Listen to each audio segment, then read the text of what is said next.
Hello students, welcome to my channel. So இந்த வீடியோவில் பார்த்தீங்க அப்படின்னா 10ஆம் வகுப்பு தமிழ் நாளைக்கு பொதுத் தேர்வு எழுத போறீங்க. ஸோ அதுக்கு முன்னாடி ஒரு சில முக்கியமான வினாக்கள் சொல்ல போறேன். ஸோ இந்த வினாக்கள்லாம் கம்பல்சரி நாளைக்கு இந்த வினாக்கள்ல இருந்து கேட்பாங்க. ஸோ அதனால இதை நல்லா படிச்சுக்கோங்க. அண்ட் முக்கியமாக எக்ஸாம் ஹாலில் டைம் மேனேஜ்மெண்ட் ரொம்ப இம்பார்ட்டன்ட். அதே குறிப்பாக தமிழ் எக்ஸாமுக்கும் இங்கிலீஷ் எக்ஸாமுக்கும் டைம் மேனேஜ்மெண்ட் தான் உங்க மார்க்ல ஒரு மேஜர் ரோல் பிளே பண்ணும். ஓகேங்களா? ஒரு சில பேருக்கு சென்டம்க்கு தெரியும், 100க்கு 100 ஆன்சர் தெரியும், பட் ஸ்டில் அவங்களால எடுக்க முடியாது. ரீசன் டைம் மேனேஜ்மெண்ட் பண்ண தெரியாம எழுதுவாங்க. கடைசியில் 8 மார்க் எழுதுறதுக்கு டைம் பத்தாது. ஸோ அதனால வந்து அரைகுறையா எழுதி வச்சுட்டு வருவாங்க. ஸோ அதனால டைம் மேனேஜ்மெண்ட் எப்படி கரெக்டாக பண்ணணும் அப்படிங்கிறதே நான் இந்த வீடியோவில் சொல்றேன். அண்ட் ஆல்சோ நீங்க வந்து லாஸ்ட் மினிட்ல தமிழ் எக்ஸாம்ல உங்க புக்கை வச்சு தான் சொல்ல போறேன். ஸோ என்னென்ன கொஸ்டின்ஸ் படிச்சிருக்கணும் அப்படிங்கிறத நான் இந்த வீடியோவில் சொல்றேன். ஸோ வீடியோ ஃபுல்லாக பாருங்க.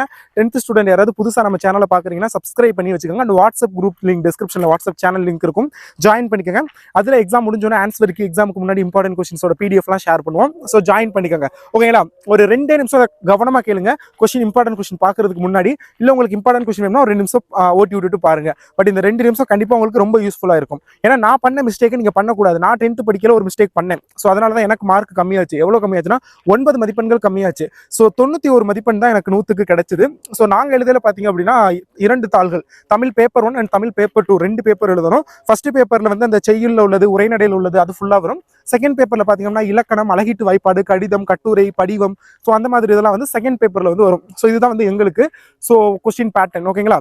ஸோ எனக்கு வந்து 91 மார்க். எப்படி எடுப்பாங்கன்னா மார்க் பேப்பர் 1 பேப்பர் 2 மார்க் ரெண்டையும் ஆட் பண்ணி அதை 2ஆல டிவைட் பண்ணுவாங்க. ஸோ ஓகேங்களா? இதில் சென்டம், அதனால தான் அப்போ வந்து தமிழில் சென்டம் எடுக்கிறது கடினமாக இருந்தது. ஏன்னா சப்போஸ் ஒரு பேப்பரில் சென்டம் வந்தாலும் இன்னொரு பேப்பரில் மிஸ் ஆச்சு அப்படின்னா ஸோ சென்டம் எடுக்க முடியாது. ஸோ அப்போ வந்து சென்டம் போனதுக்கான ரீசன் இதுதான். பட் இப்போ ஒரு பேப்பர்னால சென்டமும் எடுக்க முடியும். ஓகேங்களா?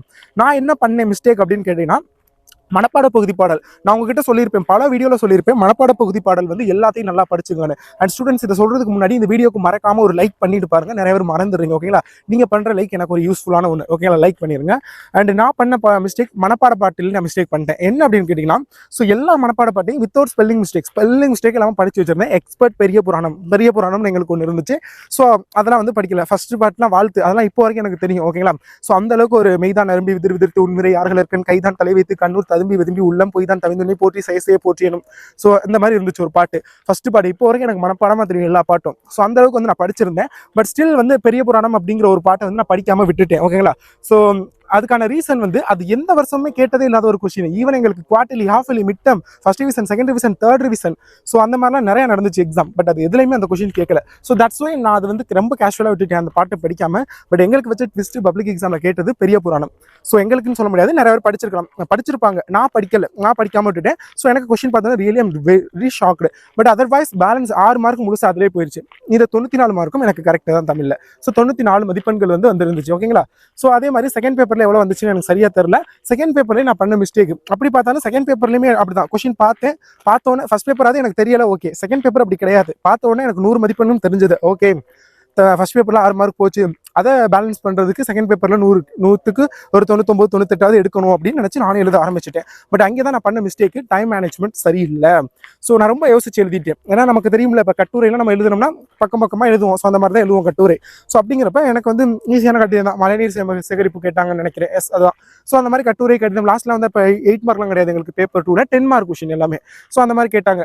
நானும் வந்து ரொம்ப எழுதிட்டேன், நிறைய கொஸ்டினுக்கு வந்து அதிகமாகவே எழுதிட்டேன். ஸோ அப்படி இருக்கல லாஸ்ட் தான் ஒரு 1/2 hour 15 minutes சொல்லுவாங்க. ஸோ அப்போ என்னாச்சுன்னா எனக்கு வந்து அப்போதான் பார்க்குறேன் நான் 2 பிக் கொஸ்டின் அட்டன் பண்ணாமல் விட்டுட்டேன். ஸோ 2 பிக் கொஸ்டின் அட்டன் பண்ணாமல் ஐ மீன் இன்னும் எழுதாமல் இருக்கேன். அவங்க சொல்றது 15 நிமிஷமோ 30 minutes இருக்குங்கிறாங்க.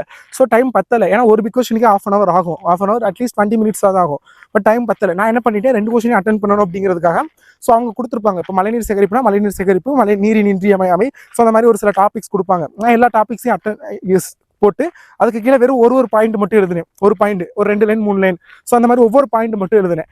ஸோ அதனால என்ன ஆச்சு அப்படின்னு கேட்டீங்கன்னா, உங்களுக்கே தெரியும் கட்டுரைனா ஒரு ஐ திங்க் 3 pages மேலேயாவது இருக்கணும். ஸோ எனக்கு வந்து ஒரு 1.5 page அந்த மாதிரி தான் வந்துச்சு. ஏன்னா வந்து நான் ஒரு லைன் தான் எழுதுனேன். ஸோ ஒரு கட்டுரை 1.5 page அப்படி தான் வந்துச்சு. ஸோ அப்பவே நான் தெரிஞ்சிருச்சு அதுலேயே மார்க் போயிடும் அப்படின்னு. ஸோ அந்த மாதிரி மார்க் போனதுனால தான் எனக்கு வந்து 91 மதிப்பெண் அப்படிங்கிறது வந்து ஃபைனலாக கிடைச்சது. ஸோ நான் பண்ண மிஸ்டேக் வந்து டைம் மேனேஜ்மெண்ட், 2வது மனப்பாட பாட்டு எல்லாத்தையும் படிக்காத ஒரு ரீசன். ஸோ படிச்சிருந்தேன்னா மேபி இன்னொரு 95 மதிப்பெண் அண்ட் டைம் மேனேஜ்மெண்ட் கரெக்டாக பண்ணியிருந்தோன்னா 97 98 வந்திருக்க சான்சஸ் இருக்குது. ஓகேங்களா? எங்களுக்கு கொஸ்டினும் அந்த வருஷம் வந்து ஈஸியாக தான் கேட்டிருந்தாங்க. ஸோ அதனால தான் உங்ககிட்ட நான் எல்லா வீடியோலையும் சொன்னேன் அதனால தான் உங்களுக்கு மனப்பாட மனப்பாட பாட்டு இம்பார்ட்டன்டே சொல்லலை. உங்களுக்கு 2 ஆப்ஷன் இருக்கு. பட் அந்த 2 ஆப்ஷன் இப்போ நான் கம்பராமாயணம் இருக்குன்னு வச்சுக்கோங்க, அதில் 2 பாட்டு இருக்கு. ரெண்டுமே ஒரு ஆப்ஷன் ஏ ஆப்ஷன் பின்னு கேட்கலாம். ஸோ அது எப்படி வேணாலும் கேட்கலாம். So that's why I'm saying to you, மனப்பாட பாட்டு எல்லாத்தையும் படிச்சுக்கோங்க அப்படின்னு. ஸோ அதனால தான் நான் மற்ற சேனல்லாம் சொல்லியிருந்தாங்க. பட் ஈவன் நான் மனப்பாட பாட்டு சொல்லலை. அதுக்கான ரீசன் இதுதான். மனப்பாட பாட்டு நீங்கள் எல்லாம் படிச்சு தான் ஆகணும். அதே நேரத்தில் டைம் மேனேஜ்மெண்ட் என்ன பண்ணுறீங்கன்னா, ஃபர்ஸ்ட் ஒரு கொஸ்டின் பேப்பர் கொடுப்பாங்க. கொடுத்த உடனே பார்த்தீங்கன்னா ஒரு 10 நிமிஷமோ 15 நிமிஷமோ உங்களுக்கு டைம் ரீட் பண்ணுறது கொடுப்பாங்க, அந்த சைன் போடுற டைம் அதெல்லாம். ஸோ நீங்கள் கொஸ்டின் நல்லா பாருங்க. 15 ஒன் வேர்டுக்கும் ஆன்சர் கண்டுபிடிச்சிருங்க. இல்லை அட்லீஸ்ட் ஒரு 13க்காவது உங்களுக்கு ஒன் வேர்டுக்கு ஆன்சர் தெரிஞ்சிருக்கும். அதனால என்ன பண்ணுறீங்க, ஃபர்ஸ்ட் ஒன் வேர்ட்லாம் ஃபர்ஸ்டே ஃபிக்ஸ் பண்ணி மார்க் பண்ணக்கூடாது. ஸோ ஓகே வேணாம், நீங்கள் பயப்படுவீங்க. ஏன்னா 10th சின்னதாக பென்சில் வந்து யாருக்கும் தெரியாது, உங்களுக்கு மட்டும் லைட்டாக தெரியுற மாதிரி ஒரு டாட், ஒரே ஒரு டாட். ஏன்னா டக்குன்னு அப்போ எழுதணும்ல. ஸோ அதனால இங்கே அது வேணா வச்சுக்கோங்க. இல்லை அப்படின்னா அதுவும் தேவையில்லை, நான் பார்த்தோன்னே எழுதிடுவேன் அப்படின்னா ஓகே வேணாம். ஓகேங்களா? ஸோ அந்த மாதிரி பண்ணுங்க. ஒன் வேர்டுக்கு ஃபர்ஸ்ட் ஆன்சர் வந்து ஃபைண்ட் அவுட் பண்ணி வச்சிருங்க. பண்ணி வச்சதுக்கப்புறம் 2 mark 3 mark and 5 mark and 8 mark இது எல்லாத்துலையும் எது ஆப்ஷன் கொடுப்பாங்கல்ல, ஸோ இத்தனை இதில் இத்தனை கொஸ்டின் எழுதணும் அப்படின்னு. ஸோ திருக்குறள் மனப்பாட பாட்டு என்னன்னு பார்த்து அதை ஒரு தடவை ரீகால் பண்ணி வச்சுக்கோங்க. பண்ணி வச்சுக்கிட்டு 2 மார்க் 3 மார்க் 5 மார்க் எது நான் எழுத போறேன் அப்படிங்கிறத நீங்க செலக்ட் பண்ணி வச்சுக்கணும். ஃபர்ஸ்டே செலக்ட் பண்ணணும். ஓகே இதெல்லாம் தெரியும், இதெல்லாம் அப்போ நான் எழுத போறேன் அப்படின்னு ஃபர்ஸ்ட் செலக்ட் பண்ணுங்க. ஆன்சர் ஷீட் கொடுத்த உடனே டக்குன்னு ஒன் வேர்டு எழுதிட்டு அடுத்தடுத்த கொஸ்டின் டக்குன்னு எழுத ஆரம்பிச்சிருங்க. ஏன்னா நெடுவினாக்கு கண்டிப்பாக சொல்றேன் டைம் பத்தாது. ஒரு சில சென்டம்க்கு தெரியும், பட் ஸ்டில் டைம் மேனேஜ்மெண்ட் கரெக்டாக இல்லாதனால ஒரு சில கொஸ்டின் அட்டன் பண்ணாமல் வந்துருவாங்க. ஸோ அதனால நெடுவினாக்கு டைம் பத்தாது. ஸோ அதனால என்ன பண்ணுறீங்க, கொடுத்தோன்னே டக்குன்னு எழுத ஆரம்பிச்சிருங்க. இல்லை மனப்பாட பாட்டு திருக்குறளும் ஃபர்ஸ்டே மறக்கிற மாதிரி இருக்கு அப்படின்னா ஒன் வேர்டுக்கு அடுத்தே அதை எழுதிருங்க. ஒன்றும் பிரச்சனை கிடையாது. கொஸ்டின் நம்பர் போட்டு மனப்பாட பாட்டையும் திருக்குறளை எழுதி வச்சிருங்க. எழுதி வச்சுட்டு மற்ற கொஸ்டின்ஸ்லாம் அப்புறம் எழுத ஆரம்பிங்க. ஸோ அதனால டைம் மேனேஜ்மெண்ட் கரெக்டாக பார்த்துக்கோங்க. ஓகேங்களா? இப்போ வாங்க புக் வச்சு சொல்கிறேன். இருக்கிற எல்லா யூனிட்லையும் உள்ள important question. First Tamil Azhaganar தமிழையும் கடலையும் இரட்டொரு மொழியும் பாங்கினை விளக்குக. ரொம்ப இம்பார்ட்டன்ட். மனோன்மணியம் சுந்தரனா சாரி அதுக்கு மேலே சொல்லலோ. வேங்கை என்பதை தொடர்மொழியாகவும் பொதுமொழியாகவும் வேறுபடுத்தி காட்டுக. ரொம்ப இம்பார்ட்டன்ட். மண்ணும் சிலம்பே மணிமே கலைவடிவே முன்னும் நினைவால் முடிதால வாழ்த்தோமை வடிகளில் இடம்பெற்றுள்ள காப்பியங்களை தவிர எஞ்சியுள்ள 50 காப்பியங்கள் அந்த கொஸ்டின் பார்த்துக்கோங்க. உடுப்பதும் உயிப்பதும் எதுவும் ரொம்ப இம்பார்ட்டன்ட்.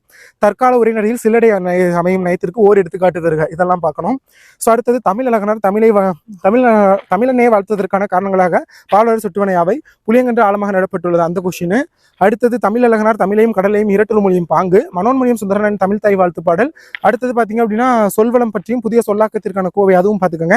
ஸோ அடுத்தது பார்த்தீங்க அப்படின்னா வசன கவிதை குறிப்பு வருக. தண்ணீர் குடி தயிர் குடம் அந்த கொஸ்டின். மால் பொருளும் இலக்கண குறிப்பும் தருக. பெற்றோர் வெளியிருந்து இந்த யூனிட்ல வந்து எல்லாமே இம்பார்ட்டன்ட் ஃபர்ஸ்ட் கொஸ்டினை தவிர. சிறுவினா பொறுத்தவரை சோலை காற்றில் மின்விசி அந்த இது பார்த்துக்கோங்க. மழை நின்றவுடன் புலப்படும் காட்சி. தோட்டத்தில் மல்லிகை பூ பறித்த பூங்கொடி இதுவும் ரொம்ப இம்பார்ட்டன்டான கொஸ்டின். நெடுவினா பொறுத்தவரை முல்லைப்பாட்டில் உள்ள கார்கால செய்தி, புயலிலே ஒரு தோணி இது ரெண்டுமே பார்த்துக்கோங்க. அடுத்த யூனிட்ல குருவினா வந்து விருந்தினரை மகிழ்வித்துக்கு ஒரு முகமன் சொற்கள்.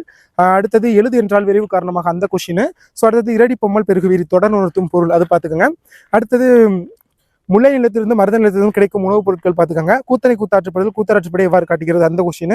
ஸோ அடுத்தது அன்னமையா என்னும் பெயருக்கும் அவரின் செயலுக்கும் உள்ள பொருத்தப்பாட்டினை கோபுலபுரத்து முக்கள் கதை பகுதி கொண்டு விளக்குக.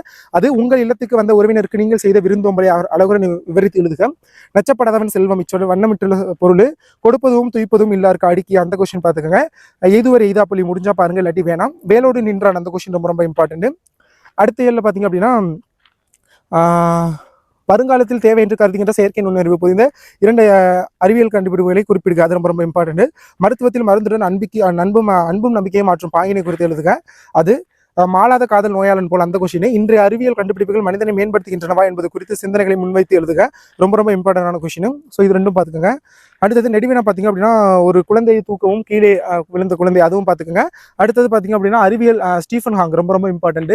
அடுத்த யூனிட்ல குருவினா வந்து செய்குதம்பி பாவலரின் கல்வி பற்றிய கருத்துக்களை முழக்கத்தொடராக அமர்ந்தான் பகுபத உறுப்பு இலக்கணம் இது ரெண்டும் பார்த்துக்கோங்க. சிறுவினா மன்னன் இடைக்காடன் என்ற புலவருக்கு சிறப்பு செய்தது ஏன் ரொம்ப இம்பார்ட்டன்டான ஒரு கொஸ்டின். ஸோ அது பார்த்துக்கோங்க. அடுத்தது 1 மினிட். ஓகே. அடுத்தது பார்த்தீங்க அப்படின்னா முயற்சி திருவினையாக்கும் முடிஞ்சா பாருங்க, இல்லாட்டி தேவையில்லை. நெடுவினா பொறுத்தவரை இறைவன் புலவர் இடைக்காடன் என்ற புலவருக்கு தமிழை பொறுத்தவரை நான் சொல்றேன். இப்போ சப்போஸ் இப்போ நான் சொல்ற கொஸ்டின் ஏதாவது நீங்க படிக்காம இருந்தீங்கன்னா நீங்க பயப்பட தேவையில்லை. ஏன்னா நிறைய பேர் ஐயோ சொல்லிட்டாரே நம்ம படிக்கலையே அப்படின்னு பயப்படுவீங்க. ஸோ அப்படி பயப்பட தேவையில்லை.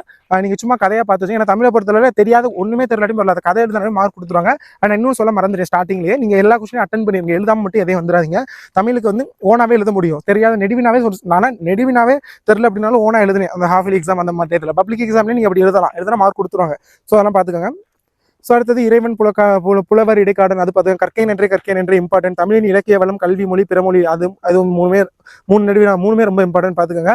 சிறுவினா அடுத்ததுல பார்த்தீங்க அப்படின்னா வைத்தியநாதபுரி முருகன் குழந்தை அது பார்த்துக்கோங்க. அடுத்தது படங்கள் வெளிப்படுத்தும் நிகழ்வு அந்த இது பார்த்துக்கோங்க. நெகிழி பைகளின் தீமை அந்த கொஸ்டின் பார்த்துக்கோங்க. சந்த கவிதையில் சிறக்கும் கம்பன் அது பார்த்துக்கோங்க, இதெல்லாம் ரொம்ப ரொம்ப இம்பார்ட்டன்ட். ஸோ அடுத்தது பார்த்தீங்க அப்படின்னா கரப்பிடம்பை இல்லார் தொடரின் பொருள் தஞ்சை எளியர் பகைக்கு அந்த கொஷின், வறுமையின் காரணமாக உதவி கேட்டு அது, இது 3 பார்த்துக்கோங்க. ஸோ அடுத்தது பார்த்தீங்க அப்படின்னா வள்ளுவம் சிறந்த அது அது அந்த கொஷின் வந்து பார்த்துக்கோங்க. அடுத்த யூனிட்ல யாசவர் பாசவர் வாசவர் பல்நிலை விளைஞர் உமனர் சிலப்பதிகாரம் காட்டும் வணிகர்கள் யாவர், மெய்கீர்த்தி பாடப்படுவதன் நோக்கம், வறுமையிலும் படிப்பின் மீது நாட்டம் கொண்டவர் மாப்போசி என்பதற்கு சான்று, புறத்திணைகளில் எதிர்திணைகளை அட்டவணைப்படுத்துக, முதல் மழை விழுந்ததும் என்னவெல்லாம் நிகழ்வதாக கூப்பாரா கவி பாடுகிறார், தலையை கொடுத்தேனும் தலைநகரை காப்பும் இடம் சுற்றி பொருள் விளக்கம் தருக. ஸோ இந்த கொஸ்டின்லாம் பாருங்க. அடுத்தது சிலப்பதிகாரம் மருவூர் பக்க வணிக வீதிகளை இக்கால வணிக வளாகங்களோடும் அங்காடிகளோடும் ஒப்பிட்டு எழுதுக, அவையும் குறிப்பு வரைக, காலக்கழுதை கட்டணம்பானது. ஸோ அந்த கொஷின். சங்க இலக்கியங்கள் காட்டும் மரங்கள் இன்றைக்கும் தேவையானவை என்பதற்கு சில எடுத்துக்காட்டுகள், ஆசிரியப்பாவின் பொது இலக்கணம், ஆசிரியப்பாவின் இலக்கணம், வெண்பாவின் இலக்கணம், குரல் வெண்பா 3மே பார்த்துக்கோங்க. பள்ளி திடலில் கிடைத்த பணப்பையை உரியவரிடம் ஒப்படைத்தது அந்த கொஷின் பார்த்துக்கோங்க. குறிப்புகளை கொண்டு கட்டுரை அந்த பார்த்துக்கோங்க, முடிஞ்சால நீங்கள் ஓனா எழுதலாம். தேவகாணியின் வகைகள் பார்த்துக்கோங்க. அடுத்தது பார்த்தீங்கன்னா காய்மணி ஆகும் முன் காய்ந்த அந்தது அரணும் உடைத்தாயின் சரி அன்பும் மரணம் உடைத்தானின் வாழ்க்கை பண்பும் பயனும் அது அந்த கொஸ்டின்ல உள்ள அணி வந்து பார்த்துக்கோங்க. அடுத்தது காட்சி கண்டு கவினூர் இதெல்லாம் பார்த்துங்க. சித்தாளின் மனச்சுமைகள் செங்கற்கள் அறியாது ரொம்ப ரொம்ப இம்பார்ட்டன்ட். ஜெயகாந்தன் தம் கதை மாந்தரின் சிறந்த கூறுகளை குறிப்பிட தவறுவதில்லை என்பதை அசோகமித்திரர் கூறுகிறார். இக்கூற்றை மெய்ப்பிக்கும் செயல் ஒன்றை தர்க்கத்திற்கு அப்பால் அந்த பார்த்துங்க. எவையெல்லாம் அறியன் என்று கர்ணையன் கூறுகிறார். கர்ணையின் தாய்மறைவுக்கு வீரமாமுனிவர் பூக்கள் போன்ற ஓமைகளாலும் உருவக மலர்களாலும் நிகழ்த்திய கவிதாஞ்சலியை விவரிக்க ஜெயகாந்தன் நினைவுச்சிறப்பதில் வாரெழுதல் வெளியே இருக்கிறது. அதற்கு சுவரட்டி அழகிரி சாமியின் ஒருவன் இருக்கிறான் கதையின் மனிதநேயம் அந்த கொஸ்டின் இதெல்லாம் பார்த்துங்க. ரொம்ப ரொம்ப இம்பார்ட்டன்டான கொஸ்டின்ஸ் இதுதான். ஸோ இதெல்லாம் நல்லா படிச்சுங்க. Definitely it should be in your examination. So அதனால இதெல்லாம் நல்லா படிச்சுங்க. அண்ட் மிஸ்டேக் இல்லாமல் எழுதுங்க. அடித்தல் திருத்தல் இல்லாமல் பார்த்துங்க. எக்ஸாமில் நீட்டாக ப்ரெசன்டேஷன் பண்ணுங்க. நான் ரொம்ப பேச விரும்பல. Thank you so much and subscribe.